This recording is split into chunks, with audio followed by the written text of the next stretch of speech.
No futuro, as crianças com as melhores notas ganham tudo do bom e do melhor do governo. Porém, os alunos que vão mal na escola simplesmente são apagados da realidade. Fala galera! Hoje no Resumindo Filmes iremos acompanhar o 5º episódio da série Filhos do Caos, chamado TDAH é Necessário. Essa é uma série de antologia e ficção científica lançada em 2018, então partiu se inscrever e deixar o like. E agora bora pro vídeo. Começamos em um futuro distópico, onde as chamadas mães tinham um status social conforme o sucesso dos seus filhos. E Yang Chuan era uma mãe premiada, por conta do seu filho mais velho ter tirado a nota máxima nos testes que fez. Só que infelizmente ele acabou falecendo em um acidente, e a mulher recebeu um novo feto, passando novamente pelo processo de fertilização artificial no qual um embrião é implantado em seu útero. E logo após o procedimento ser finalizado, Chuan recebe uma lista de como criar a criança, chamada de Guia do Embrião, que todas as novas mães recebiam. Então avançamos no tempo, e vemos que agora a filha de Chuan, Ruo Hua, já era uma moça, que estava assistindo a mãe dar uma palestra em uma cerimônia de premiação, onde ela fala do livro que escreveu, e dá conselhos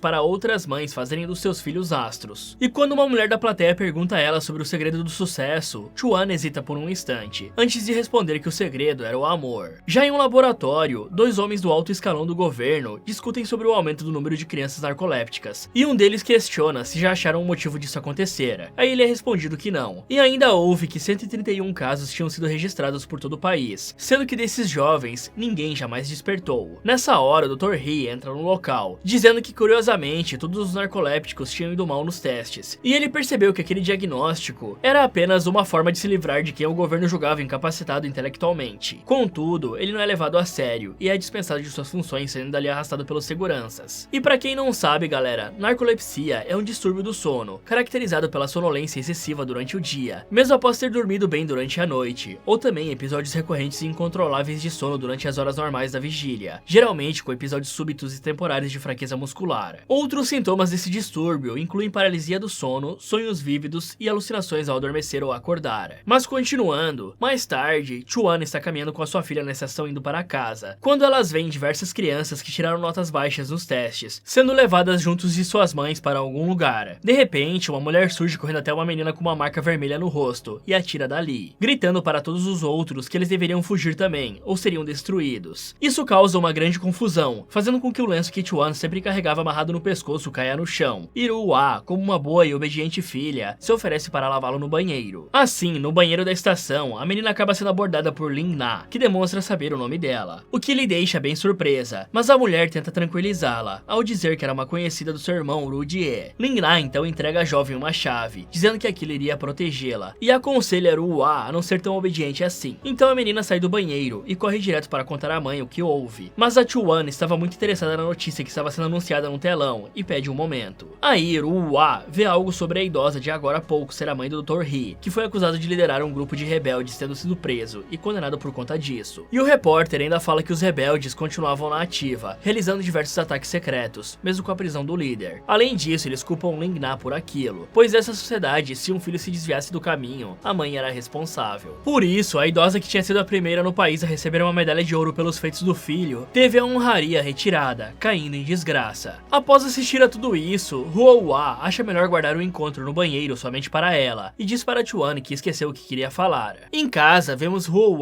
estudando com seu tutor, que ensina ela sobre o processo de clonagem, falando sobre o primeiro clone vivo, a ovelha Dolly. Depois disso, ela leva a filha para ver a parte pobre da cidade, chamada de Pigeon Cage, para onde elas seriam enviadas caso as notas de Ruo continuassem baixas. E ela fez isso para tentar mostrar a realidade para a jovem, e motivá-la a se esforçar mais nos estudos. E era por isso que Chuan usava um lenço no pescoço, pois ela queria cobrir um broche que todas as mães usavam. E esse broche tinha umas luzes que iam se apagando, conforme os filhos iam tendo notas mais baixas. No outro dia, Chuan se prepara para ir ao mercado e reflete um tempo sobre usar o broche com as luzes se apagando ou não, concluindo que era vergonhoso demais para ela usar aquilo. Então, Chuan retira o enfeite e o deixa sobre a mesa, mas ele começa a apitar sem parar, e ela é obrigada a recolocá-lo. No mercado, a mulher tenta esconder o broche com um lenço, mas uma outra mãe a reconhece, percebendo que as luzes do broche estavam se apagando. E aí, na tentativa de esconder a humilhação, Chuan dá uma desculpa de que aquilo era apenas um problema técnico, e que Ruo estava indo bem nos testes. Então, ao voltar para casa, ela testemunha uma mulher sendo expulsa do complexo de apartamentos onde morava, tudo por conta do filho ter fracassado nos testes. A mulher culpa o filho por cair em desgraça após 15 anos vivendo no luxo, e agora, porque ele não foi bem o suficiente, ela teria que viver na miséria no Pigeon Cage. Isso deixa Chuan ainda mais preocupada em como as notas de Ruo afetariam seu futuro. Mais tarde, ela usa um tablet para monitorar a filha fazendo um teste, quando a segunda luz do broche se apaga, indicando que Hwa foi mal em mais uma prova. Um dia durante uma aula, a menina se mostra impaciente, não ficando quieta nem um minuto e causando um conflito com a professora. Por isso, ela e Chuan vão até um médico, que diagnostica a garota com TDAH, o transtorno do déficit de atenção com hiperatividade. E o doutor fala que aquilo poderia ter sido ativado por conta do estresse dos testes. Ele ainda conta que os principais sintomas da menina eram tendência ao confronto e hiperatividade, alertando para Chuan ficar de olho na filha, pois TDAH poderia se tornar uma depressão em adolescentes. No dia seguinte, enquanto estava limpando o chão com os demais alunos, Hwa bate acidentalmente com o cabo da vassoura na perna do professor e não se desculpa pelo seu erro, fazendo uma malcriação ao falar para o cara olhar por onde anda. Irritado, o professor a puxa pelo braço e manda que a menina lhe peça desculpas, mas Hwa começa a gritar, dizendo que foi agredida pelo professor e ameaça se jogar de uma passarela. Isso deixa o cara desesperado, bem na hora em que Chuan chega e tenta acalmar a filha, distraindo ela o suficiente para Tae-jong, um colega de classe da moça, puxá-la por trás e retirá-la da beirada. Agora em casa, a garota está almoçando, quando a mãe lhe parabeniza pelo teatro de mais cedo, e Hwa fica bastante feliz por ter sido convincente. Elas falam que todo aquele lance do TDAH era apenas uma encenação, pois assim a moça não teria que ser aprovada nos exames para elas ficarem ali no luxo. Só que para isso eles precisavam que o médico confirmasse o diagnóstico da doença, e ele só faria isso se os sintomas durassem no mínimo 6 meses. Aí Chuan fala que como no dia seguinte era o aniversário de Hwa, ela deveria armar outra cena, fingindo ter um ataque quando recebesse os presentes das outras crianças e rasgá-los com um estilete. Contudo, a garota fica meio relutante com o pedido, e na hora de abrir os presentes, ela não faz o que a mãe pediu, e Chuan não fica nada feliz ao observar tudo pelo tablet. A seguir, Tae-jong e Hwa vão embora juntos, carregando as sacolas de presentes, porque também era o aniversário dele, e eles conversam sobre o comportamento estranho da garota. Ela afirma que aquilo era apenas porque estava nervosa com a pressão dos testes, e Tae-jong questiona se a moça se sentia assim por conta da sua mãe, mas ela afirma que não. Em seguida, ela mostra o seu caderno, onde Chuan escrevia vários lembretes para ajudar a filha nos estudos, e revela que às vezes sentia como se decepcionasse a mulher por não ser boa como o irmão. Bom, e aqui tá na cara que a garota está pressionada, né? Tae-jong tenta confortar a amiga, dizendo que independente das notas dela, Hwa deveria ser ela mesma, pois era uma boa pessoa. E em casa, a garota pede desculpas à mãe por não ter feito o que ela pediu, falando que não queria mais fingir que tem TDAH. Ao invés disso, ela se dedicaria mais aos estudos, para conseguir as notas necessárias para elas ficarem ali. Porém, Chuan basicamente chama a garota de burra, e é bastante insensível ao ponto de dizer que preferia morrer do que se mudar para Pigeoncage, demonstrando se preocupar mais com seu status social do que com os sentimentos da filha. À noite, a garota termina de fazer as suas tarefas e pega a chave que lhe foi dada pela mãe do Dr. Hee, resolvendo que era hora de entregar aquilo para Chuan. Aí ela vai até o quarto da mãe e mostra o objeto para ela, contando o que houve no banheiro da estação. E a mulher fica inicialmente sem palavras e a manda ir dormir. De madrugada, Chuan sonha com a noite em que Hodi foi até ela e lhe entregou aquela mesma chave, dizendo que era de uma casa na árvore que ele iria construir para a mãe. E com aquele jeito carinhoso dela, Chuan devolveu a chave e o mandou focar apenas nos estudos e esquecer aquilo. De manhã, Chuan acorda inquieta e vai tomar café com a filha, revelando que Hwa não precisava mais fingir que tinha TDAH e que ela iria se esforçar mais para ajudar a menina a melhorar nos estudos. Isso mostra que a chave mexeu com a Chuan, dando um pouco mais de empatia ao seu coração gelado. No entanto, a mulher avisa para a filha que se 6 meses antes da prova final as notas delas não estiverem melhores, elas teriam que apelar para a estratégia do TDAH, e Hwa concorda feliz. E muita gente não leva a sério quando uma pessoa adulta diz que tem TDAH, achando que isso é apenas algo que se manifesta em crianças e adolescentes. Mas a verdade é que ele também acomete adultos, influenciando a sua autoestima, trabalho e até na sua vida amorosa. E é justamente por isso que adultos com TDAH têm uma tendência maior a utilizar substâncias lícitas e ilícitas como o álcool tóxicos. Mas de volta à história, a mãe e filha começam a se esforçar visando os testes. Em uma noite, Hwa fica estudando na biblioteca até tarde, quando o bibliotecário pede para ela sair porque o local iria fechar. Nessa hora, Ling-na aborda ela novamente, demonstrando saber sobre a farsa do TDAH, e pergunta se a garota realmente tinha a doença, ou se foi Chuan que havia dito. Depois, ela questiona se Hwa sabia o que acontecia com as crianças diagnosticadas com aquele transtorno, explicando que os jovens com TDAH são considerados embriões defeituosos, sendo enviados para um programa de evolução, que serve de fachada para que os jovens sejam finalizados secretamente. Ling-na também explica que se o aluno tirar notas ruins, ele e a sua mãe são mandados para o Pigeoncage, e a mulher nunca poderá receber um embrião novo, capaz de mudar o seu status social. Por outro lado, se o filho fosse tido como um feto defeituoso, eles seriam exterminados, e as mães poderiam usufruir de seus antigos privilégios, enquanto recebem um embrião completamente novo. Porém, Hwa não acredita muito na velha, e ela conta que Hojie não tinha falecido em um acidente, e sim ido de base por conta própria, por não suportar as mentiras da mãe. E Ling-na finaliza, dizendo que se a garota ainda não acreditasse nela, Hwa deveria ler o guia do embrião que a mãe tinha guardado. Isso mexe um pouco com a garota, e ela começa a pesquisar sobre a morte do irmão, descobrindo a identidade do motorista de caminhão que supostamente teria atropelado Hoo-jae e vai conversar com ele. Lá ela fica sabendo que Chuan havia prometido ensinar a mãe dele como ter sucesso e subir na vida se o cara admitisse que tinha atropelado Hoo-jae. Mas na realidade o que aconteceu foi que o rapaz saiu correndo e vocês sabem o resto. Não dando tempo para o cara desviar, ele ainda conta que tentou socorrer o Hoo-jae, mas o garoto apenas lhe agradeceu por tê-lo atropelado. Depois de ficar sabendo disso, as notas da menina caem ainda mais, e ela resolve perguntar a Tae-jong se ele sabia algo sobre o programa de evolução. Ao ouvir aquilo, o rapaz fica bastante apreensivo, porque falar sobre o programa era ilegal, mas assume saber tudo sobre o assunto, pois era uma questão de sobrevivência para os membros de comunidades pobres como ele. No entanto, Tae-jong diz que não tinha certeza se crianças com TDAH seriam destruídas, levantando suspeitas sobre o porquê Chuan faria isso com a própria filha, e diz que se fosse com ele